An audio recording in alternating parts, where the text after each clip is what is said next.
Introduction. See, Mom, that giant wheel, that is moving. Yes, that giant wheel is in motion. What is motion, Mom? Motion is one of the key topics in physics. Everything in the universe moves. How? It might only be a small amount of movement and very, very slow, but movement does happen. But I am not in motion. Even if you appear to be standing still, the earth is moving around the sun and the sun is moving around our galaxy. Mom, I want to know more about motion. Please tell me. Okay, let's go home. I will teach you about motion. Objectives. At the end of this lesson, you'll be able to define motion, describe motion along a straight line, understand uniform and non-uniform motion, calculate speed, define and calculate velocity, define acceleration, understand the graphical representation of motion, explain uniform circular motion. Understanding motion. Motion is relative to the position of the observer. For example, you can see that an automobile is moving with respect to the ground. Different observers may perceive the motion of an object in entirely different way. Or we can say that an object is in motion if its position changes with respect to an observer. A rocking chair, a swing, a bouncing ball are the examples of things that assist motion. The earth in its orbit around the sun is also said to be in motion. Motion along a straight line. Everything in our world moves. Even stationary things such as your house move in relation to the sun or to the other stars. The motion may be purely vertical, that of a falling stone, purely horizontal, that of a car on a level highway, or slanted, that of an airplane rising at an angle from a runway, but it must be a straight line. When we try to locate an object in physics, we will usually relate it to some sort of reference point. This point is usually the origin, the 0 point of an axis, x, y, or z. Furthermore, we provide a numeric representation for an object's location by placing it either in the positive direction or negative direction in relation to that reference point. For example, let's put a particle at x is equal to 0 meters. The particle would then be located at 10 meters from the origin on the x-axis. As you may have noticed, position is marked by some unit of length. The typical unit we will use is meters. Here the distance covered by the object is 10 meters. To describe distance, we need to specify only the numerical value and not the direction of motion. The numerical value of a physical quantity is its magnitude. The difference between an object's starting position and final position after it moves is known as displacement. Uniform motion and non-uniform motion.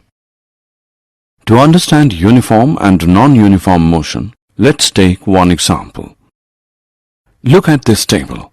This is the distance covered by a car A. We can see that in 0 seconds it covers 0 meters. In 5 seconds it covers 10 meters. In 10 seconds it covers 20 meters and so on. Or we can say that in every 5 seconds it covers 10 meters. It travels equal distances in equal intervals of time. Hence it is in uniform motion. Look at car B now. Car B covers 5 meters in 5 seconds, 15 meters in 10 seconds, 20 meters in 15 seconds. We have seen that the car B does not cover equal distances in equal intervals of time. Therefore, it is in non-uniform motion. Speed. Now, can you tell the difference between two identical objects traveling at different speeds? Nearly everyone knows that the one moving faster or the one with a greater speed will go farther than the one moving slower in the same amount of time. Whatever speed is, it involves both distance and time. Faster means either farther, great distance, or sooner, less time. Doubling one's speed would mean doubling one's distance traveled in a given amount of time. Doubling one's speed would also mean halving the time required to travel a given distance. The rate of motion of an object can be measured by finding out the distance traveled by the object in unit time. The SI unit of speed is meter per second. This is represented by this symbol. In most cases, objects will be in non-uniform motion.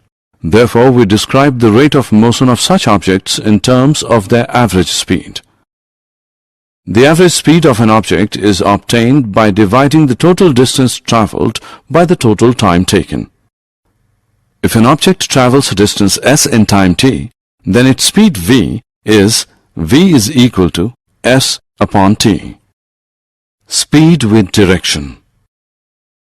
Velocity is speed in a given direction. Speed describes only how fast an object is moving, whereas velocity gives both the speed and direction of the object's motion. To have a constant velocity, an object must have a constant speed and motion in a constant direction.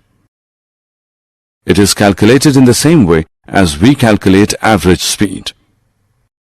It is given by the arithmetic mean of initial velocity and final velocity for a given period of time. That is, average velocity is equal to initial velocity plus final velocity by 2. Where VAV is the average velocity, U is the initial velocity, and V is the final velocity of the object. Speed and velocity have the same units, that is, meter per second. Rate of change of velocity. Acceleration is the rate of change of velocity with time. In one dimension, acceleration is the rate at which something speeds up or slows down. Acceleration describes the rate of change of both the magnitude and the direction of velocity. In SI units, acceleration is measured in meters per second square. It is a measure of the change in the velocity of an object per unit time. That is, acceleration is equal to change in velocity by time taken. If the velocity of an object changes from an initial value u to the final value v in time t, the acceleration is v minus u upon t. Uniform or constant acceleration is a type of motion in which the velocity of an object changes by an equal amount in every equal time period. On the other hand, an object can travel with non-uniform acceleration if its velocity changes at a non-uniform rate. Example. Let us take the example of a racing car. It takes 10 minutes or 0.17 hours to travel 23 kilometers from start to finish. We have to find the average speed and average velocity. We know that average speed is distance traveled by time taken. Therefore, average speed is equal to 23 kilometers by 0.17 hours, which is equal to 135.29 kilometers per hour.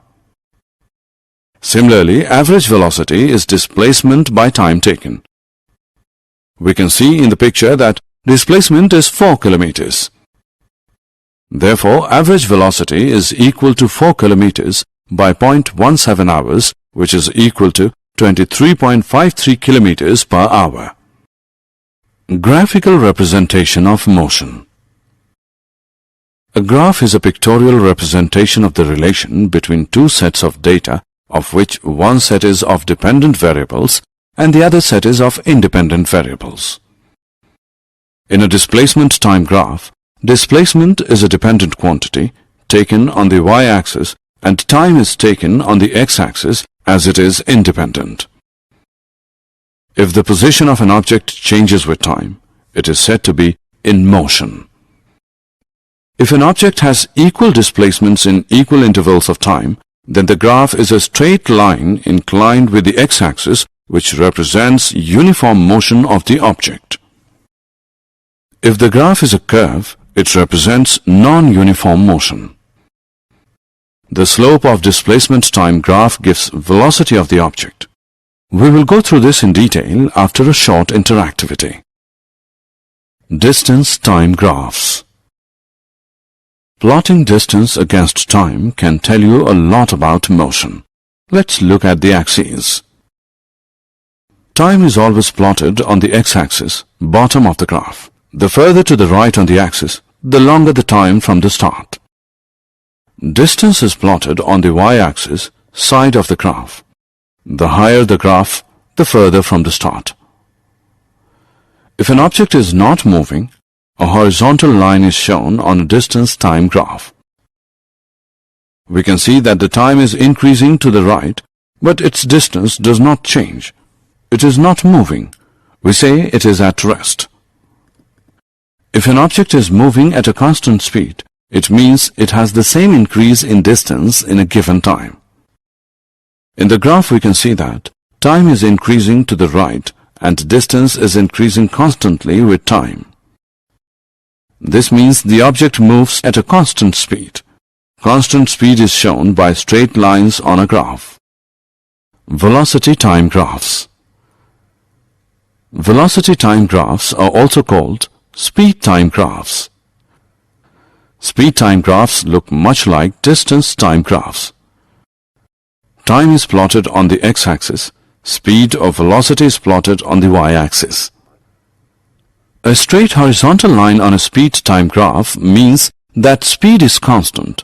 It is not changing over time. This graph shows increasing speed. The moving object is accelerating. This graph shows decreasing speed. The moving object is decelerating.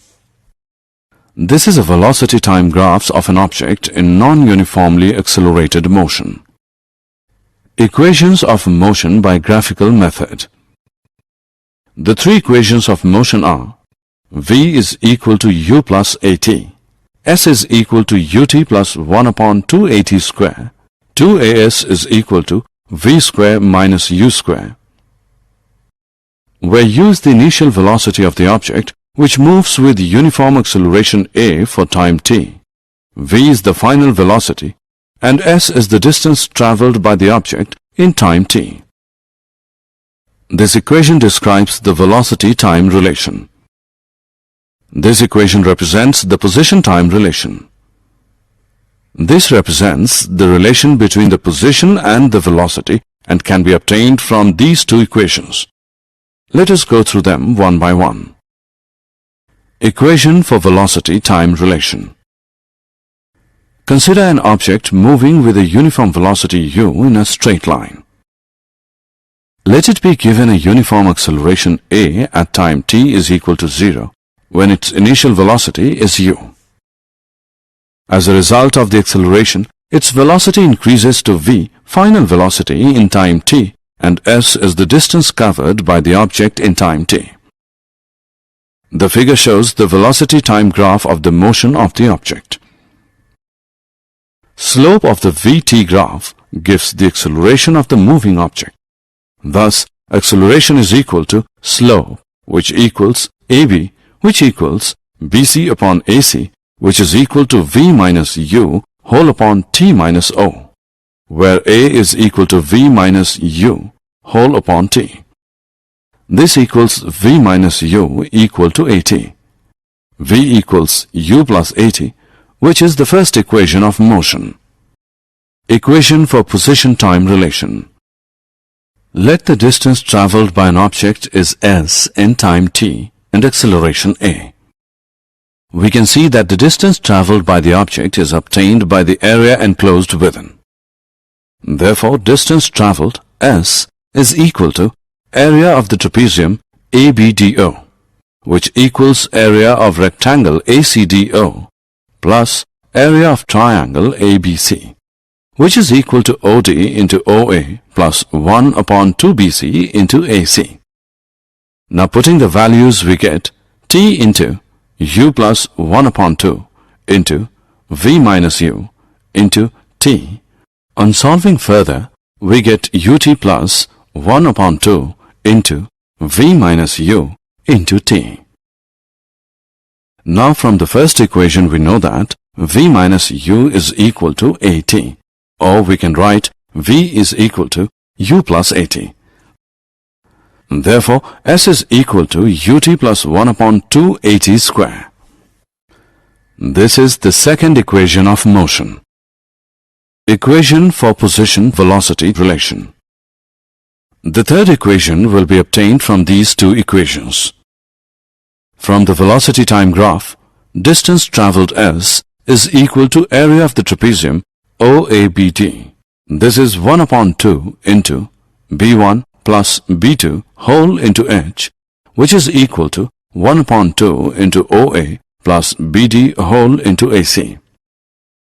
Substituting OA by U, BD by V and AC by T, we get S is equal to 1 upon 2 into U plus V whole into T, equation 1.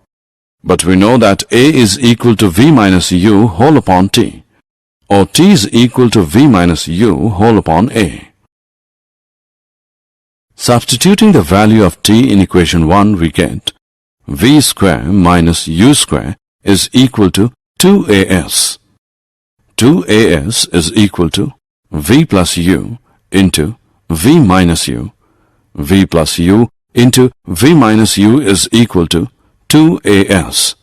By using the identity A square minus B square is equal to A plus B into A minus B, we get V square minus U square is equal to 2AS. This is the third equation of motion. Uniform circular motion. Uniform circular motion describes the motion of a body traversing a circular path at a constant speed. The distance of the body from the axis of rotation remains constant at all times. As an object moves in a circle, it is constantly changing its direction. Merry-go-round is an example of uniform circular motion. Satellites orbiting our Earth, artificial satellites or our moon, have motions that are very nearly uniform circular motion. The planets that orbit our Sun have motions that are very nearly uniform circular motion. Assessment. Now time for an interactivity. Click the correct option. Did you know? Sir Isaac Newton is one of the most influential scientists of all time. He came up with numerous theories and contributed ideas to many different fields, including physics, mathematics, and philosophy. Born in England, Isaac Newton was a highly influential physicist, astronomer, mathematician, philosopher, alchemist, and theologian. Newton's three laws of motion relate the forces acting on a body to its motion. Johannes Kepler helped lead a scientific revolution in the 17th century with his amazing work in the field of astronomy. Among his many contributions were the three laws of planetary motion. Summary. Let us summarize what we have learned. Motion is a change of position. It can be described in terms of the distance moved or the displacement. The motion of an object could be uniform or non-uniform depending on whether its velocity is constant or changing. The speed of an object is the distance covered per unit time, and velocity is the displacement per unit time. The acceleration of an object is the change in velocity per unit time. Uniform and non-uniform motions of objects can be shown through graphs. The motion of an object moving at uniform acceleration can be described with the help of three equations, namely v is equal to u plus at, s is equal to ut plus 1 upon 2 at square, 2as is equal to v square minus u square, where u is initial velocity of the object which moves with uniform acceleration a for time t, v is its final velocity, and s is the distance it travelled in time t. If an object moves in a circular path with uniform speed, its motion is called uniform circular motion.